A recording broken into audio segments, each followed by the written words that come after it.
एक बहुत ही खूबसूरत गांव था जिसका नाम था बीरंग। यहाँ सभी लोग बहुत खुशी खुशी से रहा करते थे। गांव में सभी कुछ अच्छा चल रहा था और इसी बीच अमेरिका से एक फैमिली अपने पुश्तैनी घर में रहने आती है। उस परिवार में पति पत्नी और उनका छोटा सा बेटा थे जो अपने हवेली में रहने आए थे।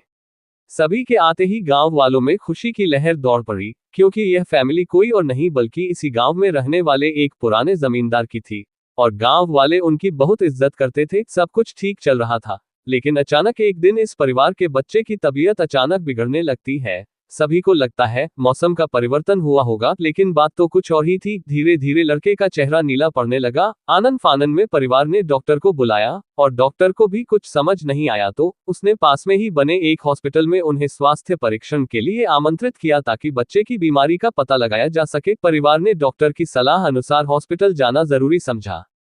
सारे परीक्षण होने के बाद भी कुछ नहीं हासिल हुआ। जैसे ही सारा परिवार गांव पहुंचा तो गांव के कुछ बुजुर्गों ने बच्चे की हालत देखकर उन्हें ओझा के पास जाने को कहा।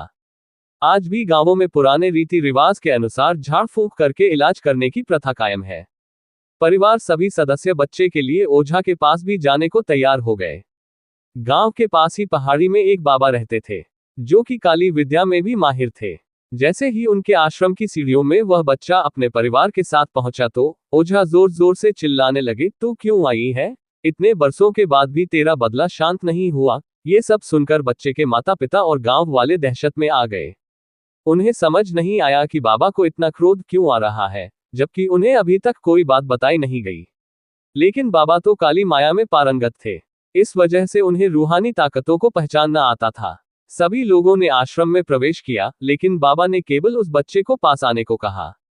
बच्चे की हालत बहुत ही खराब थी। उसकी आंखें लाल हो चुकी थी, उसका शरीर नीला दिखाई पड़ रहा था और उसके शरीर का तापमान आम बुखार से कहीं ज्यादा था।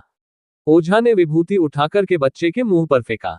बच्चा जमीन पर लेट गया और जोर जोर से हाथ पैर हिलाने लगा। किसी को कुछ नहीं समझा रहा था कि बाबा की विभूति से क्या चमत्कार हुआ कि बच्चा अपने आप जमीन पर लेटकर ऐसी हरकतें करने लगा। तभी अचानक बच्चा अपने पैर की उंगलियों के बल खड़ा हो जाता है और बहुत ही खूंखार औरत की आवाज में ओझा को उसके पुराने नाम से बुलाया, अरे वो प्रेमनाथ, मैं तुझे नष्ट कर दूंगी। लड़के का ऐसा स्वर सुनकर उसके माँ बाप घबरा गए। लड़के को इस अवस्था में देखकर उन्हें कुछ समझ नहीं आ रहा था कि ऐसा क्यों हो रहा है। तभी ओझा ने एक मंत्र पढ़कर बच्चे को अपने काबू में किया। सारे गांव वाले ओझा से पूछने लग, बाबा ये सब क्या है? ये बच्चा ऐसा क्यों कर रहा है? तभी ओझा ने बताया कि इसके अंदर कोई चुड़ैल आ चुकी है जो कि आज 70 साल पहले चोरी के आरोप में जिंदा जला दी गई थी। उसे ऐसी सजा देने वाले कोई और नहीं बल्कि इसी बच्चे के दादाजी थे और वह चुड़ैल अपना बदला लेने इसलिए आई है क्योंकि वह गर्भवती अवस्था में जिंदा जली थी और उसके कोख में पल रहा मासूम बच्चा भी जल गया। इसी वजह से वह उस वंश बच्चे को भी दर्दनाक मौत देना चाहती है ताकि उसका बदला पूरा हो सके।